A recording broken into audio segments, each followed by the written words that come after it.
there. I actually changed my name to Anna Michelle Matthew on Facebook because after my parents found out I need to have communication with my friends. They're the only ones that know I need to ask for prayer.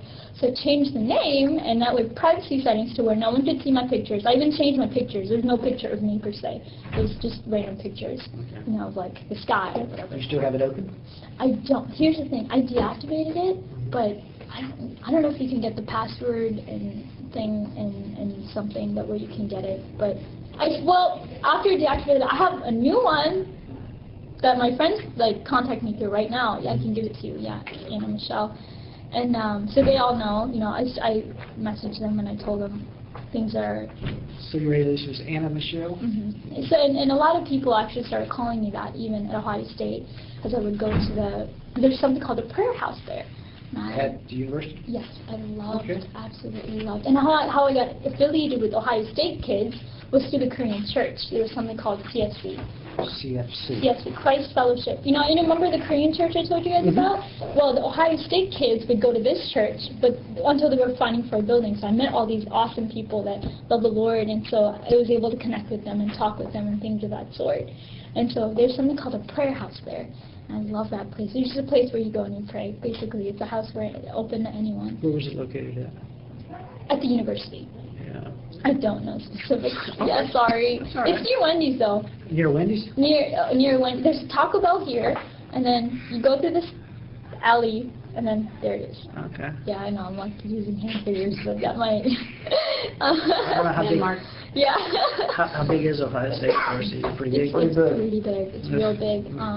Yeah, and it's funny because once people found out I was missing, my friends thought my parents had done something. They were really in fear, They started voicing their concerns to me, especially my friends, just they were afraid for me.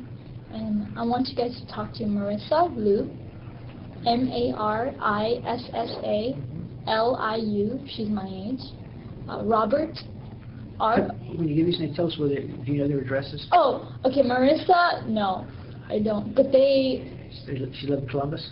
They live in Columbus. She go to school with you? No, she does not go to school. She is affiliated with a Chinese church there. She goes to, if I had Facebook, I could tell you what school she went to. But she goes to... She's on Facebook? Yes. Is she under Anna Michelle? No. Is she on your Anna Michelle account? Yes. Is your account visible to where if I went onto Facebook I could see your account, or do I have to friend you to see You have yours? to friend me. Okay. Yeah, you can friend me and we can be Facebook friends. Yay! I can, Marissa Liu, Robert, ROBERTNG, NG is just his last name. NG? Darren Huang, DERENHUANG. There's so many more. Who else have I? And these are all friends you met at the prayer house? Yeah, these are all real people. Yeah. Are all these college students or high school students? No, the kids I named right now, these are all high school students. All high school, okay. Yeah, Robert. And which high school does Darren? Darren goes to, I think, Upper Arlington. And a lot of them, and Kilbourne, let's go to Kilbourne, I'm not sure. Robert was my ride. We made fun of him because he would take me to events and stuff. One time, I called him my taxi driver. He was really great about taking me places. Like for one example, I had my baptism, and after I had my baptism, I gave my testimony to a church group. It was about 15 people. These were all the adults and the counselors and all the leaders of the church. Tell me a little bit about your baptism. How did you come to that conclusion? Oh my gosh. How, making the decision? Yeah. Well, I knew that things were getting rough at home. I just knew I wanted to be baptized before anything. Were your parents aware yet that you belonged to the Christian faith? Gosh no. How did I know I'm Episcopalian, okay, but so before the baptism you have to counsel you. with either a elder or a priest or something of that nature? Did you have to counsel with No, somebody? I didn't. Actually, my friends could show you. We had to do things a lot differently for me. My friends actually, because I couldn't take a certificate for staying home, they made a plaque, okay? And on this plaque, it said, whatever their certificate would say, and they threw it back into the river. And whenever I wanted to come, I could see that. So my friends are great. There's pictures of the plaque, actually. You can see. On July 28th, June 28th, 2009, Rifqa Bary was baptized by, blah, blah, blah, blah, blah. And who baptized you? Brian Williams. Is he your minister?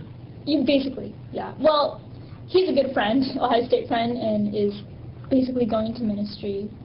Ohio State friend. So he's a student at Ohio State? Graduated already. Okay. He's in Kansas City now. But he was the one that baptized me. Honestly, no one else was willing to do it. Basically, because people knew consequences. And Priscilla Wan, if you could talk to her, she's a missionary, PRICSILLA,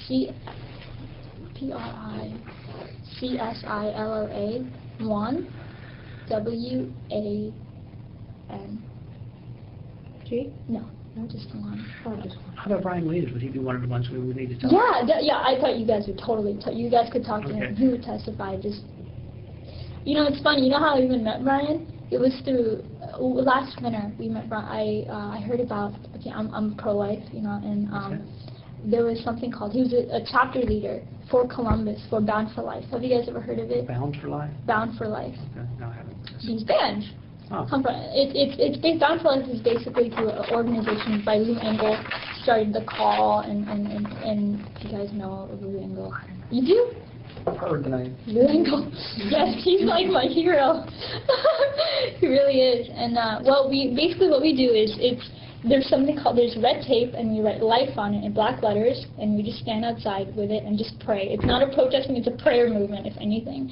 And we just stand outside in a circle outside these clinics. We don't say anything to anyone, we're not allowed to talk, and we just pray outside there. And he was a chapter leader there, so I met him there, and actually I was sneaking out to go here that I even met him. And every time I talked to him, all we did talk about was like my parents. He was really afraid for me as well. And my friends. I have amazing friends, I really do. So, I'm trying to think of who else.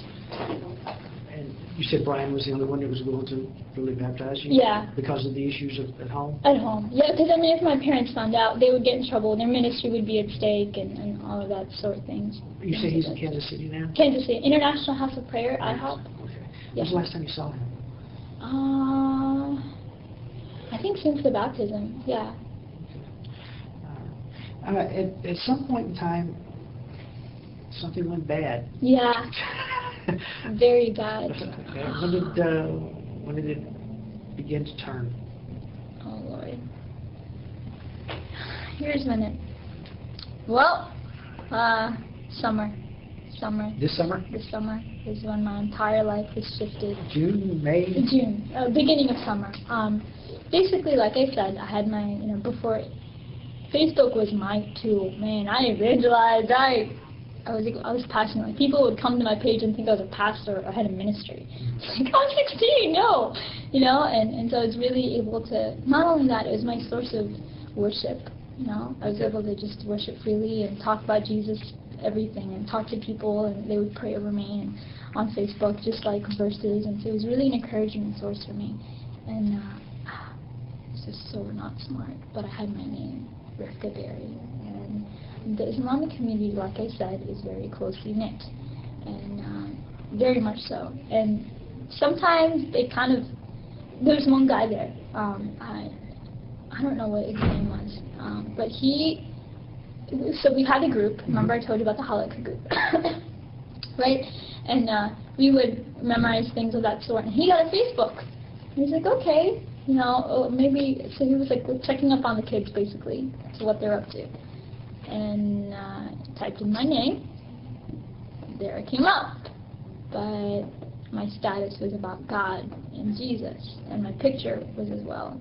But then I think he clicked on the pictures and there was me, so he knew that it was me for real.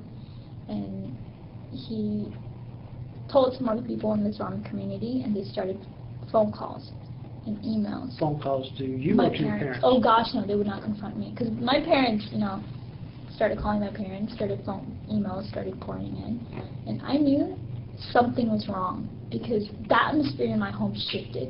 It was as if like something was wrong. I didn't know what it was. You know, something was building up to this moment, and in my heart, I had an idea. I mean, this is it. You know, like something was going on. But then my dad confronted me. The reason a couple days later is because I was still in school, and so if you had done anything or said anything, yeah, you know, and so, but I really, my dad confronted me. He came into my room one night, and he started asking me all these questions. You know, you know, who's your pastor? Are you baptized? You know, what's going on? And at this point, I wasn't baptized yet because in the beginning.